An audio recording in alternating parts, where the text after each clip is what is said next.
from GEM.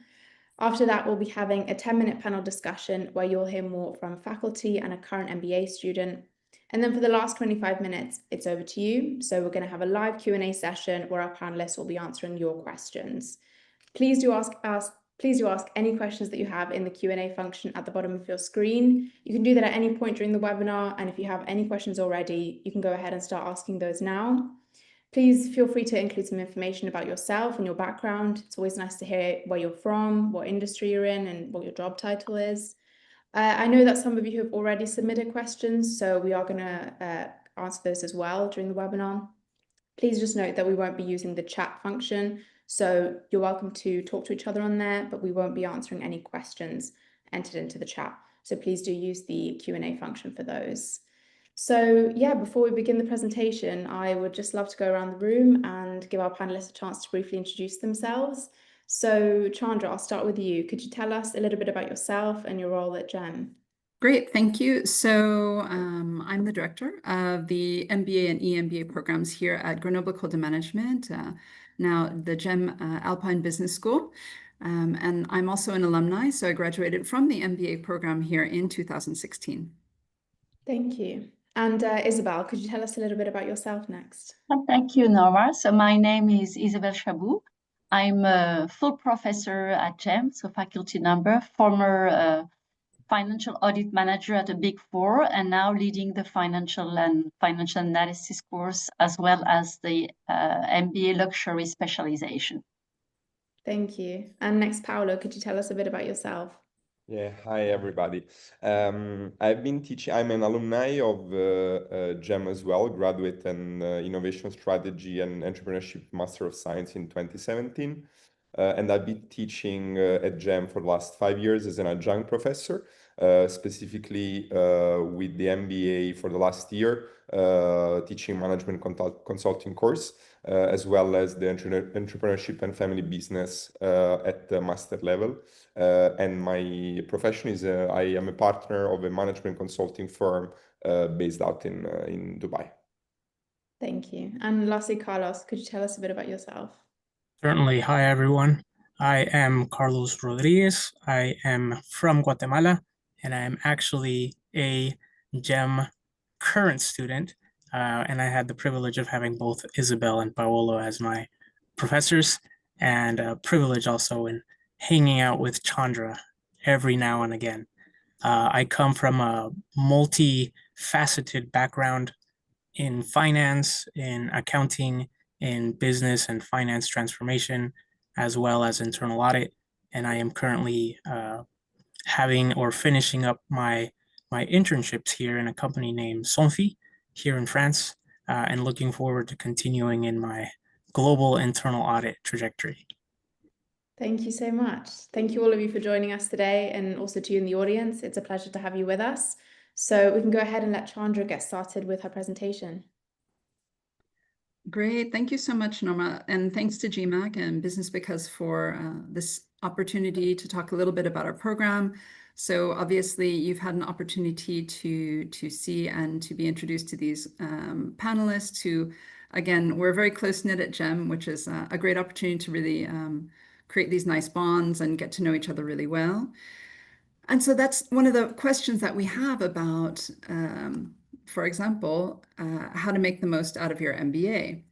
So part of that is the experience, right? So let's talk a little bit about that, just very quickly to talk about the school and the program itself. So we actually have 3 tracks. So we have a full-time program, which is 10 months long, an executive program, and a tech executive program. And amongst those, we have 7 specializations. So I would say that GEM is quite a unique environment. It's a school. We've been running the MBA here for 25 years. We've been around for 40 years. Here in France, we're based out of Grenoble, so it's a tech ecosystem. Some people say it's the Silicon Valley of France, and home to one of the most innovative research centers in the world, so the highest prolific IP producer in the world, which is the CEA. Here, where we work in collaboration in the development of our tech executive MBA. So we're a program which is highly recognized internationally, and both by Financial Times QS, but also, and I'm very proud to say, by LinkedIn Top MBA 100. The reason why I'm proud about that is it's really a quantitative study based on where our alumni are today, based on how well they're doing and their career advancement. So I'm delighted that we have this kind of international recognition, including being triple accredited.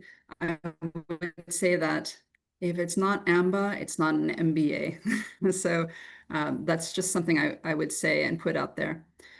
Very international. I think you can see that through our panelists, which I'm also delighted because I wasn't even thinking about that when we were thinking about who to invite.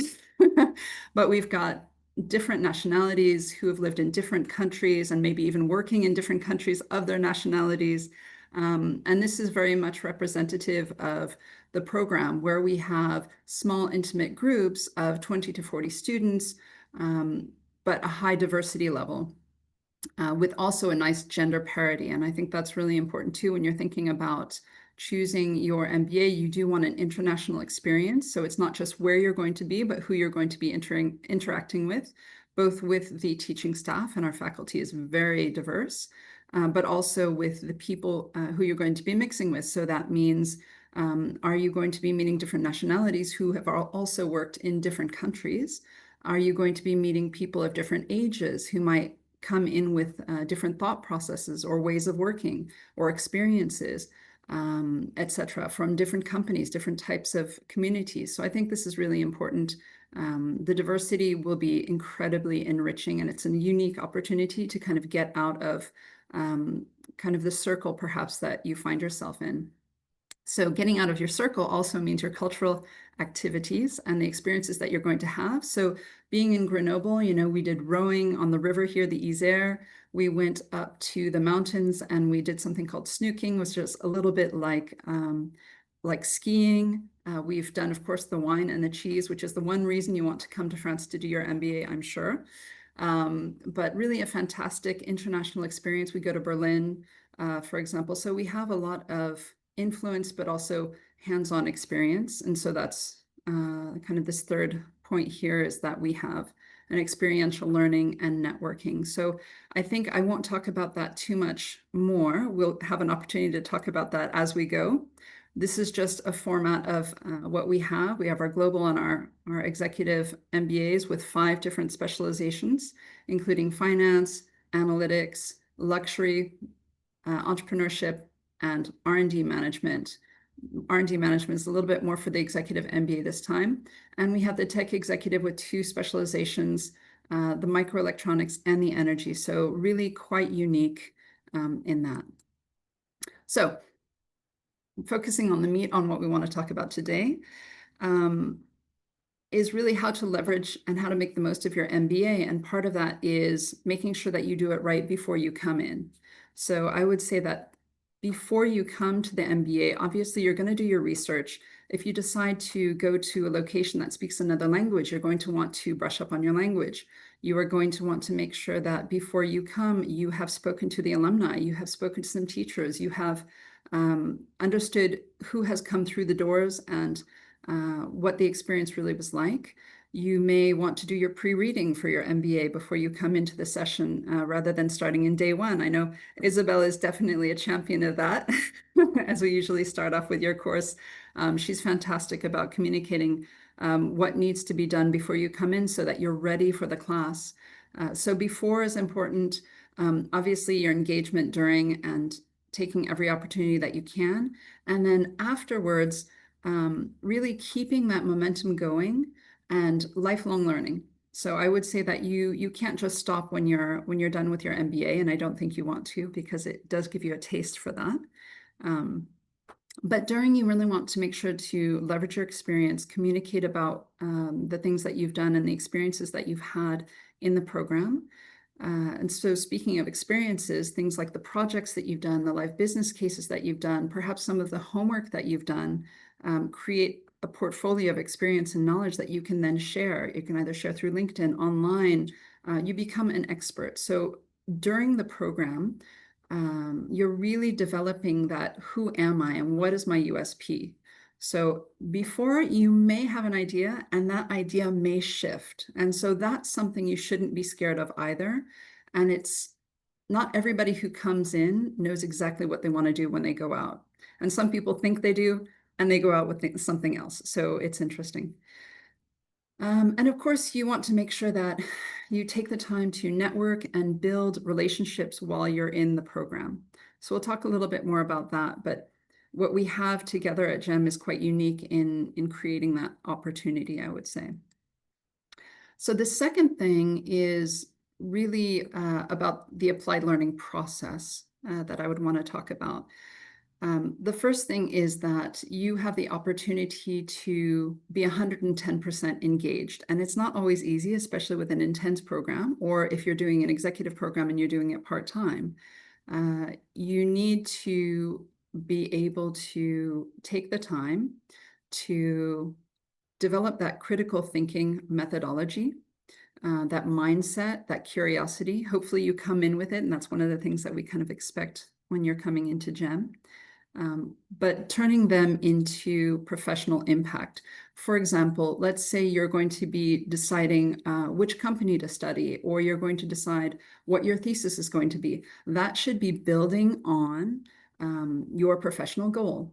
So you're not wasting your time. You're diving deeper and getting more information at every opportunity. You're selecting what companies to study, or what project to work on, or what focus to do, so that you're putting in those building blocks as you go.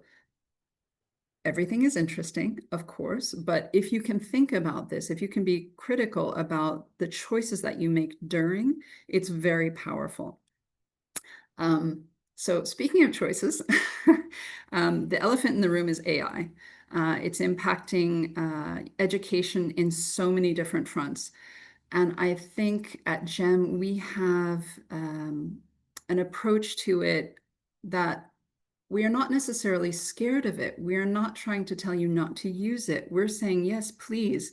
It's a tool. It's out there, and everyone has to learn how to use it. But you should also use it appropriately, because applied learning means critical thinking. And if you are during the program, or even before, I've seen AI in so many applications, in so many of your letters, which is kind of disappointing, and it's very easy to spot, to be honest. Also from teachers, they can easily spot AI, but you're stopping that critical thinking process. And I would say that if you are depending on AI to do your homework and to do all your critical thinking, then you really need to look behind you, because who's going to take your job is going to be AI. Because if AI is doing what you're supposed to be doing now, then it can't. So you need to figure out how to be above and beyond AI. And you need to say, I can leverage AI, but I'm not going to allow it to replace me. I need to maintain that critical thinking, and I'm here for a reason. I'm not here so that AI can do my homework and I can just get through a class and get a grade. You're here to actually do the thinking, to understand and to leverage that knowledge. So AI aside, we talk about human contact, company visits, guest speakers. You need to understand how to build relationships with them, and not simply ask for handouts. Hey, great, lovely to connect to you. The issue is not, can you get me a job? The issue is, I'm interested in your topic. You know, learning how to network is really, really key. So I'll talk about that in a second. But don't miss any opportunity. So we provide so many opportunities. I think we had 9 company visits. We had, I don't know, between panels that we did and roundtables that we did and guest speakers in every class, we had 60 to 100 people that we met throughout the perhaps 10 months for the intense program, for example, for the full-time program. Never miss an opportunity. When we provide opportunity, jump in with 2 feet, even if you don't think there might be a perfect alignment, because you may be surprised at the kind of serendipity of life. So I would say take advantage of every opportunity, including cultural ones.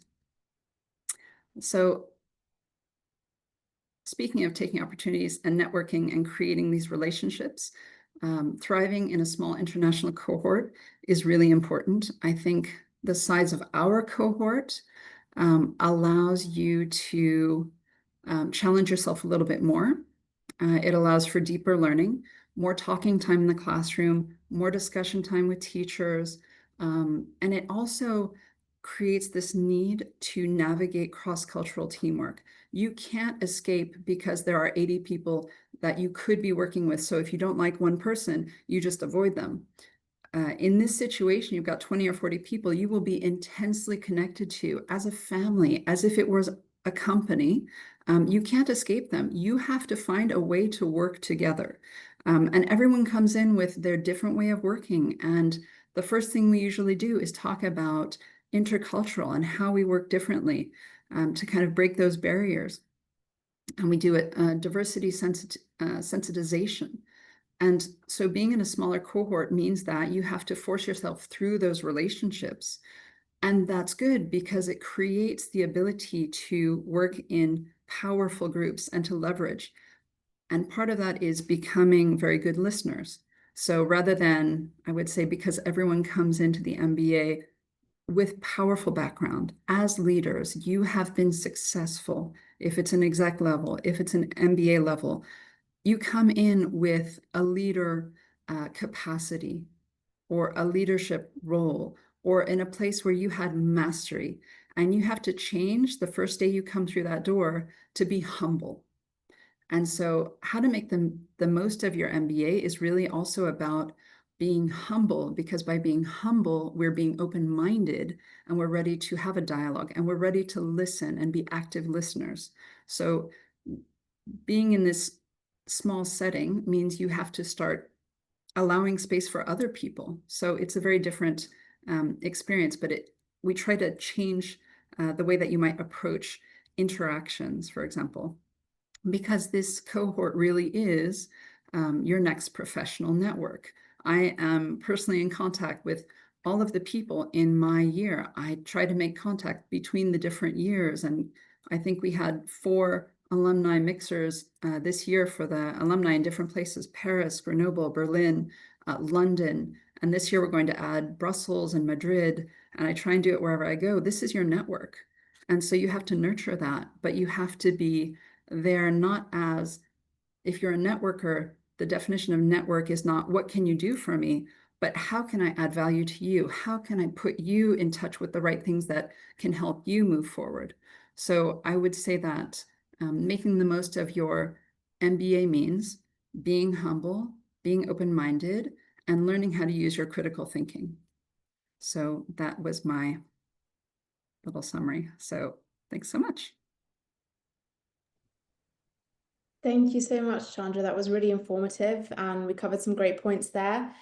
Just a quick reminder to everyone in the audience, please do continue to ask questions in the Q&A function. And now we can kick off with our discussion. I'm just going to ask some initial questions of my own. So, Chandra, my first question really is, what's one habit that you see among high-performing MBA students? Yeah. I think they're always on. They're 100%, 110% engaged. That means they see the value in everything, but they have this ability to think systemically. So they're able to put the pieces together from different classes. I think that when you're doing an MBA, it's because you're interested, well, already your curiosity level is probably higher than most. Your interest in solving problems is higher than most. You have a passion for that, but you're also interested. And so being able to look at all the different classes and put them together, for example, like Paulo, I'm sure can talk about, in the live business case, being able to have this systemic view and understand how everything works together, using that critical thinking, asking the right questions, and just being there. You're prepared, you're curious. And again, you're listening to others because you're pulling in information. So it's not always speaking and providing the right answer, but it's listening and being aware. Mm-hmm. And Carlos, as a current MBA student, I'm curious to hear your perspective. What motivated you to study the GEM MBA over other options? Thanks for the question. And I've been contemplating this. It's taking me back to that moment when I was deciding where and what path to choose. And I will divide my answer in two. The first one was very logical and academic. I wanted international. I wanted France. I knew I didn't want a big city, but I wanted innovation and I wanted strategy. I wanted those main things. And when I looked at the different options, the foremost option was Grenoble École of Management. I saw it's as Chandra was saying, how it's become the Silicon Valley of France. I saw the closeness to groups like CIA or ST Microelectronics or Schneider Electric, which are very important technological companies within the region, and they are a stone away from campus. So being able to see that within that, for one.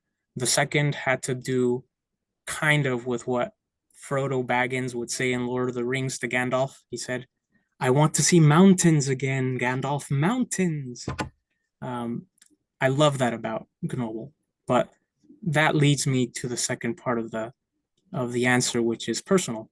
One of the last things my grandfather said to me before he left us for COVID was, "Carlos, I think I see in your future that your daughters speak 3 or 4 languages. I think you should pursue that."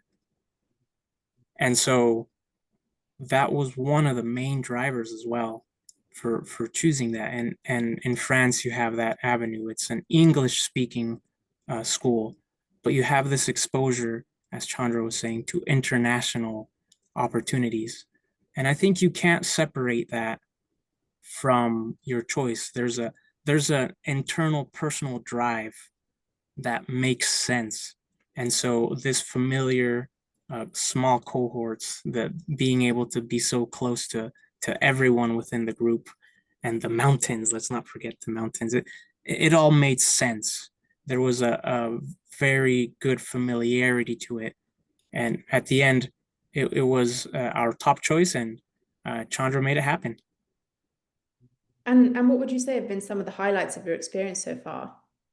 So one of the highlights, I'd actually have 2 of the professors here on call, and I'm going to talk about quickly 2 of them because I don't want to embarrass them, so I'm going to talk about a third one. But going into Isabel's class, coming from a finance, from an accounting background, going to class and learning something new from a very top tier professor, that was heaven sent. Coming from a project management, from an auditing background where my focus was missions, was in process improvement, for finding what was wrong with something and wanting to recommend fixes to it, and then going to Paolo's class and saying, "Oh my gosh, he's doing all of this, but he's increasing it. He's putting in strategy to it." One of the main drivers for me coming to Grenoble was that, specifically to tie strategy and business and finance together. So one of the highlights that I've really seen is being able to apply that. I was talking to Chandra the other day, and I said, one of the things that actually really drove this was the application and the involvement, not only in serious games. To give an example, it's a game, but you're applying strategy, you're applying operational techniques, all of the lessons that you've learned in finance, in innovation, in consulting, in strategy, and you're putting that to use in a game where you're competing against very competitive individuals in your cohort, and sometimes international, and being able to see how all of these things come together. That's a highlight. I mean, it's something that you really can't see until you do this, and being able to have that in a small cohort where you can fight with your best friends is awesome. So I think that was one of the highlights that I've really seen, of being able to see that glue of all of these different topics come together. It's been incredible.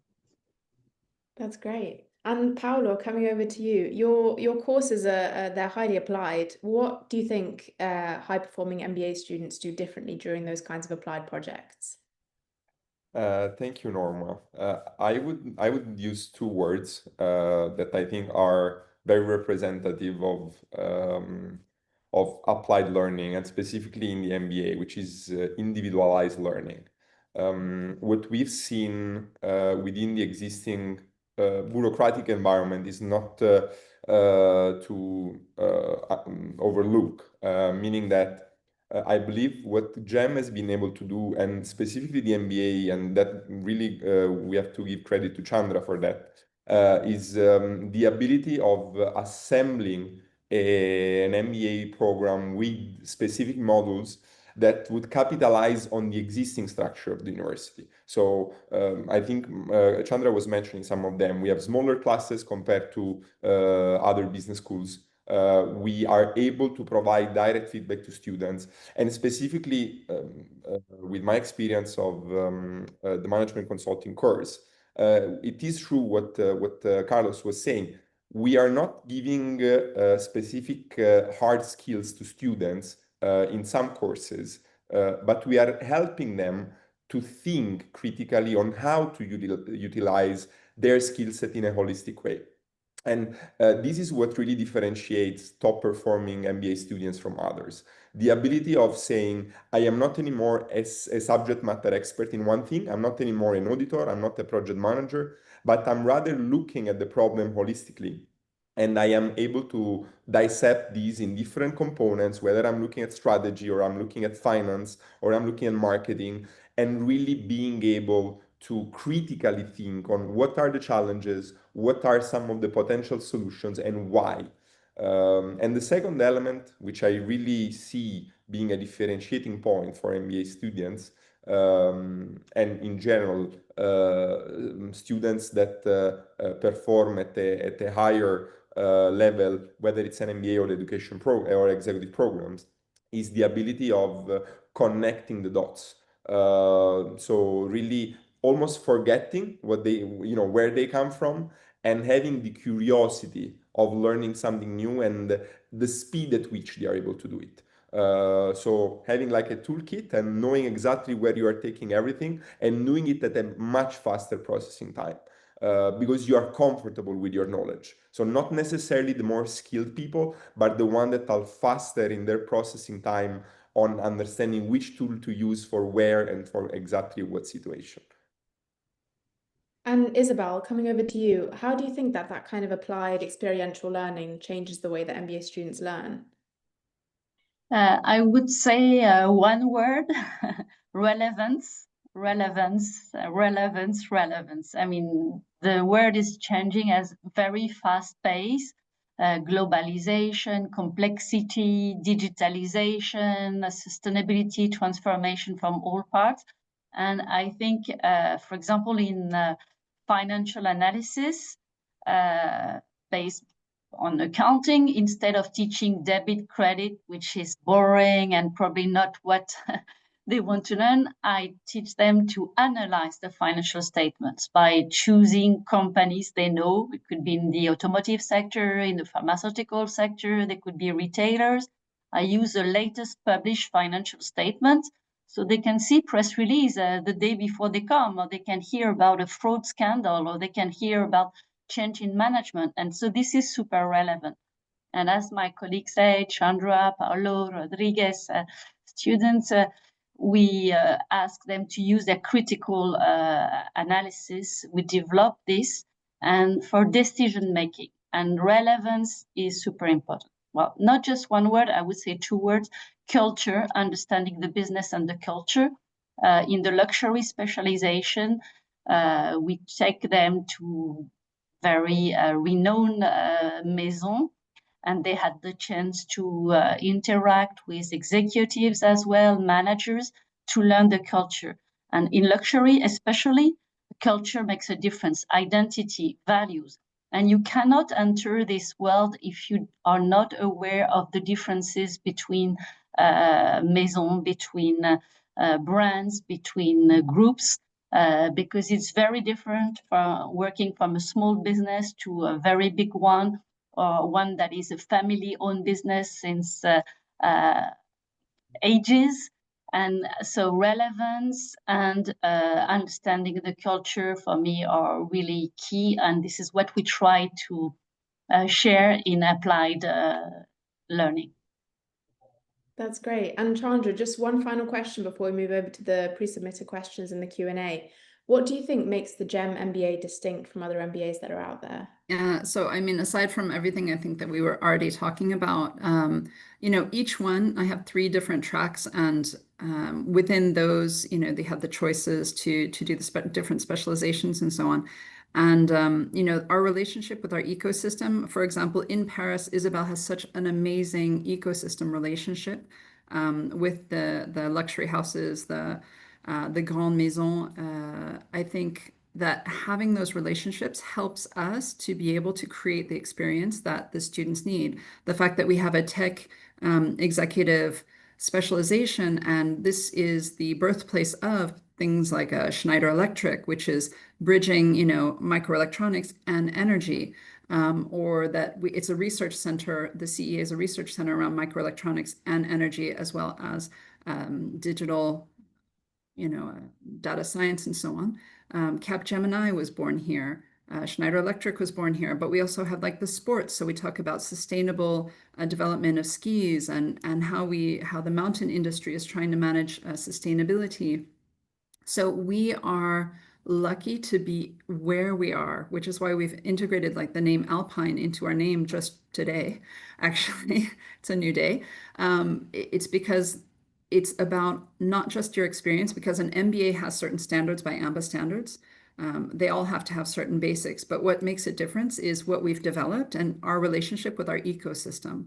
So I think that is hugely important. And being able to be here in Grenoble and in France is exceptional. I'm blessed to be looking out my window in all directions and have amazing views. I know everyone's smiling because we know we live here, we have lived here, and it's just phenomenal. So yeah. That's great. Yeah, thank you. We've covered some key areas there, so I think we'll turn over to the audience and answer some of their questions. We did get some pre-submitted questions, which we'll run through now. We've had a few recent bachelor students who have been asking, how can I maximize my chances in the next few years of getting into an MBA program? Chandra, I wonder if you'd be best suited to answer this. Yeah, of course. I mean, I do think it's also about your mindset. So you have to, no matter what your grade level or your experience, you have to kind of, either you have to know a little bit more about who you are, you're developing who you are, and you're presenting that to us. And we see the logic of where you're going with your MBA. I don't want just anybody coming into an MBA, wasting their money, and then afterwards saying, well, now I still don't know what to do with myself. I do want people who are engaged in thinking and personal reflection and are interested in moving forward. So I say it's your curiosity and your ability to create a direction, whatever that direction is. Yeah, absolutely. We've also had someone asking, how can an MBA help me make the triple jump? So change of industry, role, and location. I'm not sure if Chandra or Paolo or Isabelle, whoever would like to answer this question. Well, I think I'll start really quickly, and then I'll pass it off to if anyone else wants to. So if somebody comes in and they say, I want to make a complete 180, I always warn them. I say, look, that's not really easy. And this is 100% honest. And this is what I tell people. I think that honesty when I'm doing my admissions and my interviewing, because I interview every single person, is that I don't want to sell something that doesn't exist. I will tell you that when you come in to do your MBA, it may take time to digest. You may have to keep the same job and change industries. And then once you're in a different industry, change jobs based on your MBA's background. So I think these are the kind of moves that you need to be a little bit more aware that that's really what the reality is going to be. It depends on the country. Some countries are more and less risk averse to those kind of changes, to be honest. But I think it's important to understand that I will recommend to you, of course, you can try to make that crazy diagonal, but it's going to be easier to do either same industry, different job, and then over, or yeah. So anybody else have anything to add? Yes, I agree, if I may. Yes, I would say you go step by step. I have students who come from an engineering background and they want to go into more finance. I say, well, you can start in a company working as business analyst in the manufacturing part, and little by little, you take more responsibilities. And then, so I think, yeah, well, we have a long professional life now. You can change job many times, but you go step by step. And if you have a long-term vision, you are really passionate, you know where your goal is, you can achieve. I think about some of my former students who wanted to work in luxury. There was no luxury where they were or in their countries, but little by little, it was let's say premium business, and then it was luxury cars, and so little by little they managed to reach their dream. So it won't be like in 5 minutes, okay? You have to be patient to build the different steps to reach your final goal. But if you're highly motivated, curious, what I call the learning appetite, I think it should really help gaining knowledge and of the industry again, of the culture, everything to reach this goal. Thank you. And Paolo, did you have something to add there? I'll add something very quickly, which is the network and the ecosystem you are accessing to. Yes, doing a career shift. I come from a career shift. I was working in hospitality and then I did the career switch into management consulting. So I am the living example of how an MBA or an executive education program can really open doors to you if you are alert into not connecting to the right people, asking the right questions. So you're not accessing only an MBA program, but you are accessing an ecosystem at GEM that will help you to make decisions, will help you to be one call away less from the job that you're looking for. And that's really the added value that the school is giving you. Yeah, that's a great point. And we'll just go for one more pre-submitted question because I've seen we've got a few questions in the Q&A. Someone's asked, how can I make my MBA application stand out? And I wonder either Chandra or even Carlos, if you'd like to add your perspective as someone who went through the process. Carlos? All right, I'll see if I can take the proverbial stab at this. And this has come from our discussion with you, Chandra, afterwards. But one of the things that I did during this process is we have to submit certain amount of essays explaining what I want to do, what are my aspirations, and the direction that I want to go. There was one particular essay that I wrote at least a dozen times. And every time that I wrote it, I was not satisfied. And the one thing that I realized was it wasn't me. It was what I thought Chandra, what I thought the MBA wanted to hear, what I thought GEM wanted to hear. But I sat down and said, no, that's not me. And I redid it all. And it was me. It talked about where I was, some of the issues that I had come up in my life, the different struggles that everyone faces. And when I finished, I saw, yeah, this is me. This is a mirror of myself. And once I saw that that was actually, not only was I comfortable submitting it, but I was also comfortable in presenting myself to Chandra and to everyone else. I saw that it was easy to defend me, to present myself as me, not to present myself as the ideal candidate, but to present the best version of myself. And I know Chandra and I talked about this, and I felt that difference in my submission process when I saw and when I felt that I was finally being genuine in the way that I was presenting myself. That's a great point. Yeah, and I would add to that, I mean, absolutely, we're not looking for the perfect cookie cutter person, because if we have a bunch of cookie cutter people, then we don't have any diversity. I'm interested, I mean, there have been people who come in with very different backgrounds. I had a concert violinist who came in with a master's in music who's now working at ST Microelectronics in ESG reporting. The way to shine is, first of all, I don't want to hear what you want to get out of the MBA because you want to come here because we have a great school, we're top ranked, we have a great network. That's not selling me on why I should bring you in. That's why you want to come in. But I don't want to see that on an application at all. It sounds really, it's not appropriate. I would say what you're trying to do is explain to me your vision. I just want your vision. If your vision is clear, if you can justify it, you chose a specialization. Why? What is your vision? What do you want to do with it? And even if you say, you know, I'm not 100% sure, but I have a passion for this, then I'm getting to know you.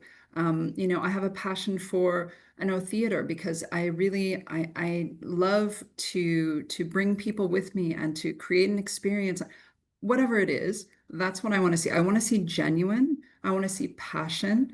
And I want to see your ability, your future ability to connect things, like Paolo was saying. That's a great point. Thank you. And Carlos, coming back to you, we've had a question about some of the extracurricular opportunities at GEM. Are there any activities or clubs or initiatives that you've benefited from and have kind of contributed to your experience? Yeah, actually. So in this sense, I'm taking extracurricular to mean outside of the formal channels of school, what is it that I did that helped me along the path of the MBA? And actually, GEM was really good about providing different proposals that as an MBA student could follow. In one of these, in particular, in my case, there was a challenge to create a solution for a public transport company here within France. They were looking for different innovative ways to provide additional value to their customers. And so with my team, it was a different team within the MBA. We created a proposal that we followed actually all of the innovative steps that we learned within our class. We created a framework of, you know, following this proposal and the innovative and the creative process that we followed, and it made sense. So because it made sense, we were able to sell it in this challenge, which was outside of the working process of the working classes. Sorry. And lo and behold, we actually made it through the first round in this challenge, through the second round, through the third, and finally, because of this, the strength of the innovative process that was.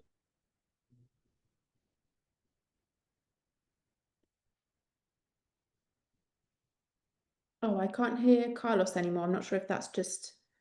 Also, I cannot hear. Can you hear me okay now? Yes. So we were able to finally showcase our proposal to the board of directors of this company, and our team actually took first place. So they took us out to Paris.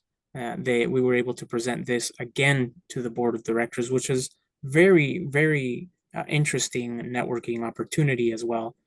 But again, it came back to what we learned and how we were applying it. Paola mentioned how we were able to bring all of these things together, how we were able to connect finance, how we were able to connect strategy, all of these things coming from the MBA, right? And then our team was actually very international, from Vietnam, from France, from Syria, and myself from Guatemala, and how we brought all of these ideas together, how we were able to finalize them and present them in such a way, that was because of the exposure that GEM is actually pushing us towards. I was not the only one. There's other folks in our cohorts that also follow different challenges and different projects outside of school, and they had similar success. So it was very good to see that.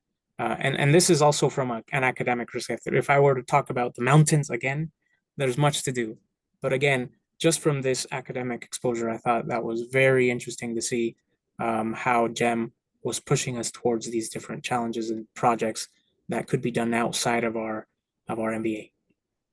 That's great. I think that's a great point to end on. I can see that we've run out of time, unfortunately, but thank you so much to our panel for your time today, and thank you to everyone in the audience for joining us. We've got through quite a few questions there, but we haven't been able to answer all of them. So Chandra, is there somewhere that people can go if they have further questions? Well, absolutely. I mean, obviously our website, and with the website, you also have my personal email address, not personal, but obviously professional email address. And you can definitely shoot me a question if you have. We have lots of other webinars that we've done on our own that we have pre-recorded that might answer some of your questions as well. But for sure, you know, you want to make the most of your MBA by starting out the right way. Be curious, find out the most you can about your school, and align with what you actually want to do and what you want to experience, for sure. Absolutely. You should all be seeing a poll that is just coming up on your screens now. This is just asking for your feedback on the webinar today. So if you do have a minute to fill that out, that would be a real help for us and very much appreciated. And lastly, you'll be sent a recording of this webinar to look back on, so do look out for that in your email inboxes. It's also going to include a bit more information about the MBA at GEM. And lastly, you can check out our website, businessbecause.com, or our social media channels at BusinessBecause by GMAC for more business school news and practical resources to help your business school application. So thank you so much, everyone, and goodbye.